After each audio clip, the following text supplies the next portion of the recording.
Essays on the Gita.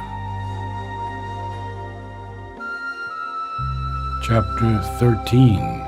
The Lord of the Sacrifice. We have, before we can proceed further, to gather up all that has been said in its main principles. The whole of the Gita's Gospel of Works rests upon its idea of sacrifice, and contains, in fact, the eternal connecting truth of God and the world and works. The human mind seizes ordinarily only fragmentary notions and standpoints of a many-sided eternal truth of existence, and builds upon them its various theories of life and ethics and religion, stressing this or that sign or appearance. But to some entirety of it, it must always tend to reawaken whenever it returns in an age of large enlightenment to any entire and synthetic relation of its world knowledge with its God knowledge and self-knowledge. The Gospel of the Gita reposes upon this fundamental Vedantic truth, that all being is the one Brahman, and all existence the wheel of Brahman, a divine movement opening out from God and returning to God. All is the expressive activity of nature, and nature a power of the divine, which works out the consciousness and will of the divine soul, master of her works and inhabitant of her forms. It is for his satisfaction that she descends into the absorption of the forms of things and the works of life and mind, and returns again through mind and self-knowledge to the conscious possession of the soul that dwells within her. There is first an involving of self and all it is or means in an evolution of phenomena. There is afterwards an evolution of self, a revelation of all it is and means, all that is hidden and yet suggested by the phenomenal creation. This cycle of nature could not be what it is, but for the Purusha assuming and maintaining simultaneously three eternal poises, each of which is necessary to the totality of this action. It must manifest itself in the mutable, and there we see it as the finite, the many, all existences, sarva bhutani.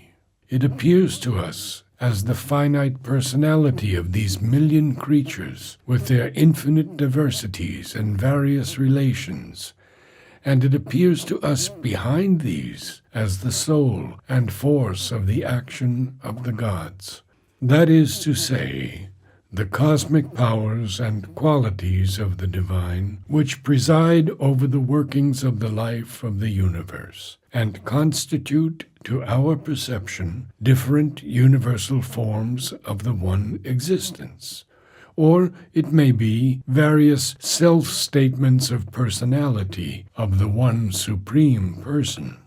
Then, secret behind and within all forms and existences, we perceive too an immutable, an infinite, a timeless, an impersonal, a one unchanging spirit of existence, an indivisible self of all that is, in which all these may find themselves to be really one. And therefore, by returning to that, the active, finite personality of the individual being discovers that it can release itself into a silent largeness of universality, and the peace and poise of an immutable and unattached unity with all that proceeds from and is supported by this indivisible infinite. Or even he may escape into it from individual existence. But the highest secret of all, Uttamam Rahasyam, is the Purushottama. This is the supreme divine, God, who possesses both the infinite and the finite, and in whom the personal and the impersonal, the one self and the many existences, being and becoming, the world action and the supracosmic peace, pravriti and nivriti, meet and are united, and are possessed together and in each other. In God, all things find their secret truth and their absolute reconciliation. All truth of works must depend upon the truth of being. All active existence must be, in its inmost reality, a sacrifice of works, offered by Prakriti to Purusha, nature offering to the supreme and infinite soul the desire of the multiple finite soul within her. Life is an altar, to which she brings her workings and the fruits of her workings, and lays them before whatever aspect of the divinity the consciousness in her has reached, for whatever result of the sacrifice the desire of the living soul can seize on as its immediate or its highest good. According to the grade of consciousness and being which the soul has reached in nature, will be the divinity it worships, the delight which it seeks, and the hope for which it sacrifices. And in the movement of the mutable Purusha in nature, all is and must be interchange, for existence is one, and its divisions must found themselves on some law of mutual dependence, each growing by each and living by all. Where sacrifice is not willingly given, nature exacts it by force. She satisfies the law of her living. A mutual giving and receiving is the law of life, without which it cannot for one moment endure. And this fact is the stamp of the divine creative will on the world it has manifested in its being. The proof that with sacrifice as their eternal companion, the Lord of creatures has created all these existences. The universal law of sacrifice is the sign that the world is of God and belongs to God, and that life is his dominion and house of worship, and not a field for the self-satisfaction of the independent ego, not the fulfillment of the ego. That is only our crude and obscure beginning, but the discovery of God, the worship and seeking of the divine and the infinite through a constantly enlarging sacrifice, culminating in a perfect self-giving, founded on a perfect self-knowledge, is that to which the experience of life is at last intended to lead. But the individual being begins with ignorance and persists long in ignorance. Acutely conscious of himself, he sees the ego as the cause and whole meaning of life, and not the divine. He sees himself as the doer of works, and does not see that all the workings of existence, including his own internal and external activities, are the workings of one universal nature and nothing else. He sees himself as the enjoyer of works and imagines that for him all exists, and him nature ought to satisfy and obey his personal will. He does not see that she is not at all concerned with satisfying him, or at all careful of his will, but obeys a higher universal will, and seeks to satisfy a Godhead who transcends her and her works and creations. His finite being, his will, and his satisfactions are hers and not his, and she offers them at every moment as a sacrifice to the divine, of whose purpose in her she makes all this the covert instrumentation. Because of this ignorance, whose seal is egoism, the creature ignores the law of sacrifice and seeks to take all he can for himself, and gives only what nature by her internal and external compulsion forces him to give. He can really take nothing, except what she allows him to receive as his portion, what the divine powers within her yield to his desire. The egoistic soul in a world of sacrifice is as if a thief or robber who takes what these powers bring to him and has no mind to give in return. He misses the true meaning of life, and since he does not use life and works for the enlargement and elevation of his being through sacrifice, he lives in vain. Only when the individual being begins to perceive and acknowledge in his acts the value of the self in others, as well as the power and needs of his own ego, begins to perceive universal nature behind his own workings, and through the cosmic Godheads gets some glimpse of the One and the Infinite, is he on his way to the transcendence of his limitation by the ego and the discovery of his soul. He begins to discover a law other than that of his desires, to which his desires must be more and more subordinated and subjected. He develops the purely egoistic into the understanding and ethical being. He begins to give more value to the claims of the self in others, and less to the claims of his ego. He admits the strife between egoism and altruism, and by the increase of his altruistic tendencies, he prepares the enlargement of his own consciousness and being.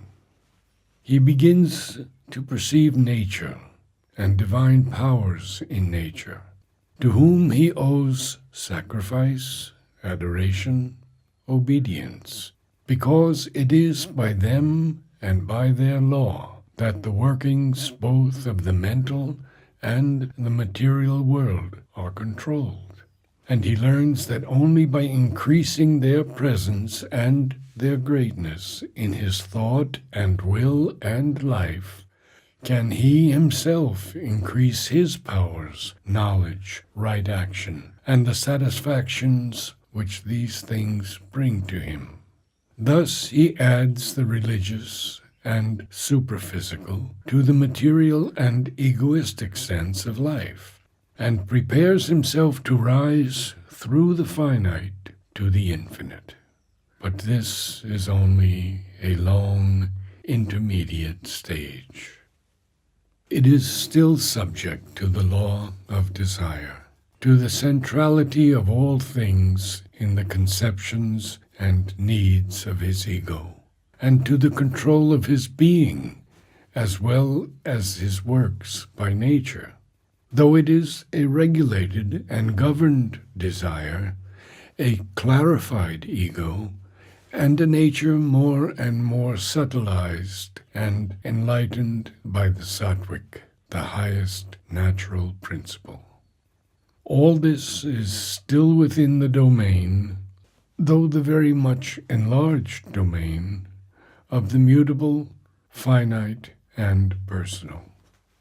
The real self-knowledge, and consequently the right way of works, lies beyond.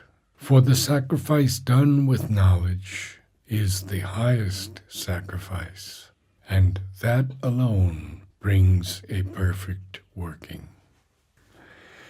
That can only come when he perceives that the self in him and the self in others are one being. And this self is something higher than the ego, an infinite and impersonal, an infinite and impersonal, a universal existence in whom all move and have their being. When he perceives that all the cosmic gods to whom he offers his sacrifice are forms of one infinite Godhead, and when again, leaving all his limited and limiting conceptions of that one Godhead, he perceives him to be the supreme and ineffable deity, who is at once the finite and the infinite, the one self and the many, beyond nature, though manifesting himself through nature, beyond limitation by qualities, though formulating the power of his being through infinite quality. This is the Purushottama, to whom the sacrifice has to be offered, not for any transient personal fruit of works, but for the soul's possession of God, and in order to live in harmony and union with the divine. In other words, man's way to liberation and perfection lies through an increasing impersonality. It is his ancient and constant experience that the more he opens himself to the impersonal and infinite, to that which is pure and high, and one and common in all things and beings, the impersonal and infinite in nature, the impersonal and infinite in life, the impersonal and infinite in his own subjectivity, the less he is bound by his ego and by the circle of the finite, the more he feels a sense of largeness, peace, pure happiness. The pleasure, joy, satisfaction, which the finite by itself can give, or the ego in its own right attain, is transitory, petty, and insecure. To dwell entirely in the ego sense and its finite conceptions, powers, satisfactions, is to find this world forever full of transience and suffering, anityam asukam. The finite life is always troubled by a certain sense of vanity for this fundamental reason that the finite is not the whole or the highest truth of life. Life is not entirely real until it opens into the sense of the infinite. It is for this reason that the Gita opens its Gospel of Works by insisting on the Brahmic consciousness, the impersonal life, the great object of the discipline of the ancient sages. For the impersonal, the infinite, the one in which all the impermanent, mutable, multiple activity of the world finds above itself its base of permanence, security, and peace, is the immobile self, the Akshara, the Brahman. If we see this, we shall see that to raise one's consciousness and the poise of one's being out of limited personality into this infinite and impersonal Brahman is the first spiritual necessity. To see all beings in this one self is the knowledge which raises the soul out of egoistic ignorance and its works and results. To live in it is to acquire peace and firm spiritual foundation. The way to bring about this great transformation follows a double path, for there is the way of knowledge, and there is the way of works, and the Gita combines them in a firm synthesis. The way of knowledge is to turn the understanding, the intelligent will, away from its downward absorption in the workings of the mind and the senses, and upward to the self, the Purusha, or Brahman. It is to make it dwell always on the one idea of the one self, and not in the many branching conceptions of the mind and many streaming impulses of desire. Taken by itself, this path would seem to lead to the complete renunciation of works, to an immobile passivity and to the severance of the soul from nature. But in reality, such an absolute renunciation, passivity, and severance are impossible. Purusha and Prakriti are twin principles of being which cannot be severed, and so long as we remain in nature, our workings in nature must continue, even though they may take a different form, or rather a different sense from those of the unenlightened soul. The real renunciation, for renunciation, sannyasa, there must be, is not the fleeing from works, but the slaying of ego and desire. The way is to abandon attachment to the fruit of works, even while doing them, and the way is to recognize nature as the agent, and leave her to do her works, and to live in the soul as the witness and sustainer, watching and sustaining her, but not attached either to her actions or their fruits. The ego, the limited and troubled personality, is then quieted and merged in the consciousness of the one impersonal self, while the works of nature continue, to our vision, to operate through all these becomings or existences, who are now seen by us as living and acting and moving under her impulsion entirely in this one infinite being.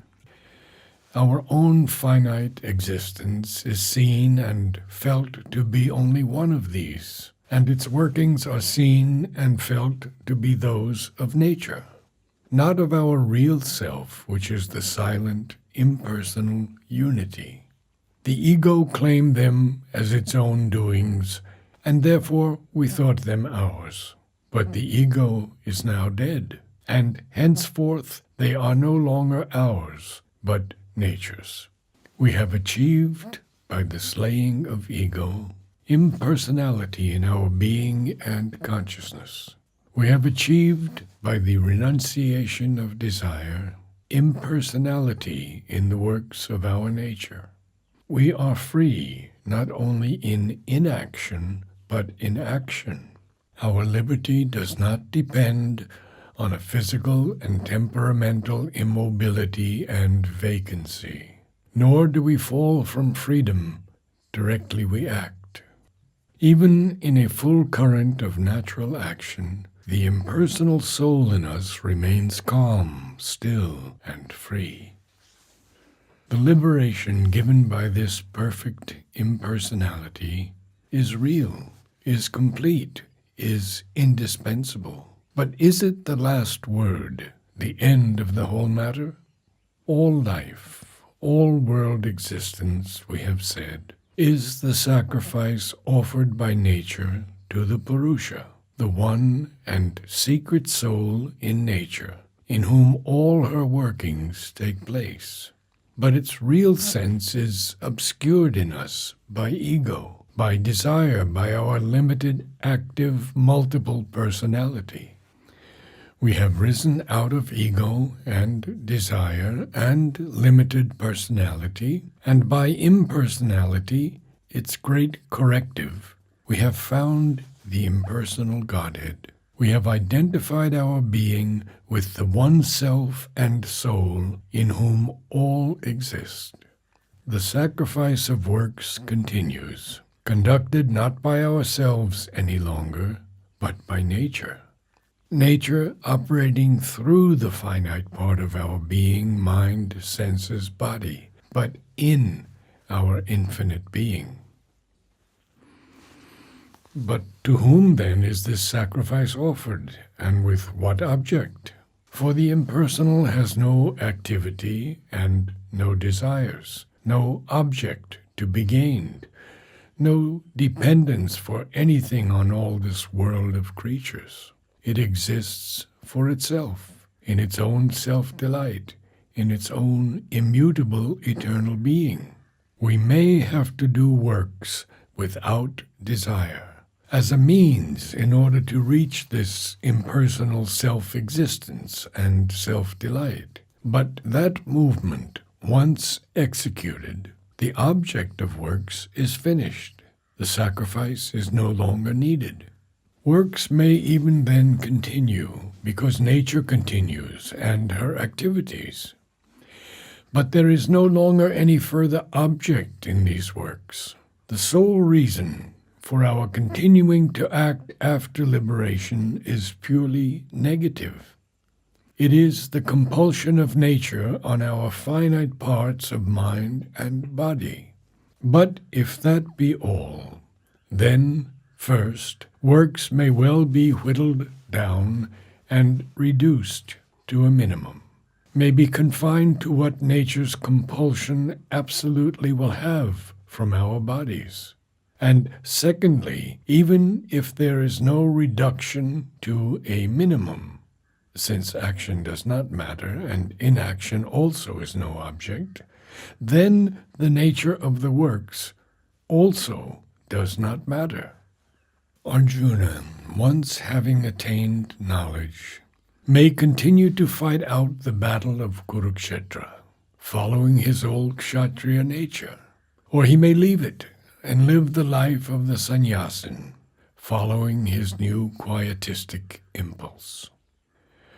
Which of these things he does becomes quite indifferent, or rather the second is the better way, since it will discourage more quickly the impulses of nature, which still have a hold on his mind owing to past created tendency, and when his body has fallen from him, he will securely depart into the infinite and impersonal, with no necessity of returning again to the trouble and madness of life in this transient and sorrowful world. Anityam asukam imam lokam. If this were so, the Gita would lose all its meaning, for its first and central object would be defeated.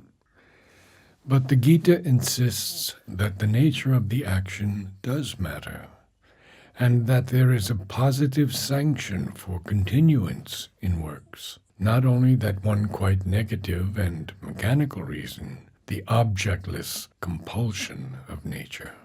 There is still, after the ego has been conquered, a divine Lord and enjoyer of the sacrifice. Bhoktaram yagna tapasyam. And there is still an object in the sacrifice. The impersonal Brahman is not the very last word, not the utterly highest secret of our being. For impersonal and personal, finite and infinite, turn out to be only two opposite, yet concomitant aspects of a divine being, unlimited by these distinctions, who is both these things at once. God is an ever unmanifest infinite, ever self-impelled to manifest himself in the finite. He is the great impersonal person, of whom all personalities are partial appearances. He is the divine who reveals himself in the human being, the Lord seated in the heart of man. Knowledge teaches us to see all beings in the one impersonal self. For so we are liberated from the separative ego sense and then through this delivering impersonality to see them in this God. Atmani Atto Mai, in the self and then in me.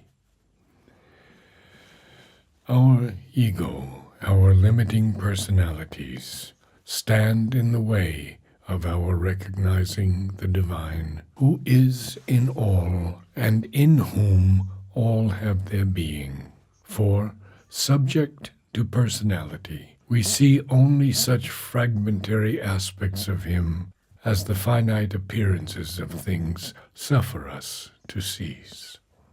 We have to arrive at him not through our lower personality, but through the high, infinite, and impersonal part of our being. And that we find by becoming the self one in all, in whose existence the whole world is comprised.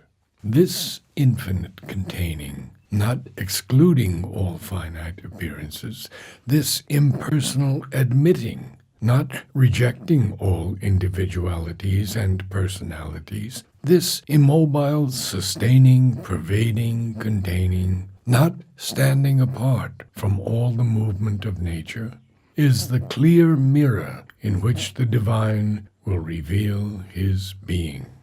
Therefore, it is to the impersonal that we have first to attain. Through the cosmic deities, through the aspects of the finite alone, the perfect knowledge of God cannot be totally obtained.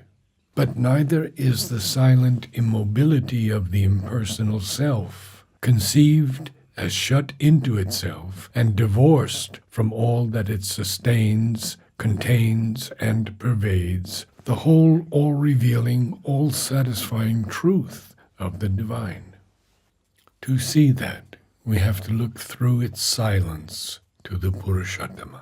And he, in his divine greatness, possesses both the Akshara and the Kshara.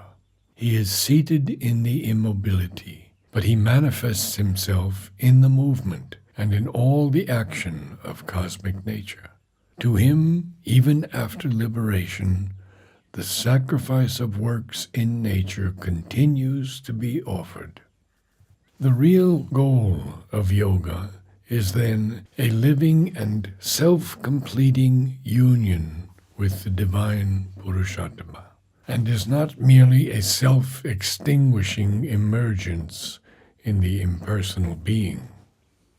To raise our whole existence to the divine being, to dwell in him, Mayeva Nivasi Syasi, to be at one with him, unify our consciousness with his, to make our fragmentary nature a reflection of his perfect nature, to be inspired in our thought and sense wholly by the divine knowledge, to be moved in will and action utterly and faultlessly by the divine will, to lose desire in his love and delight is man's perfection.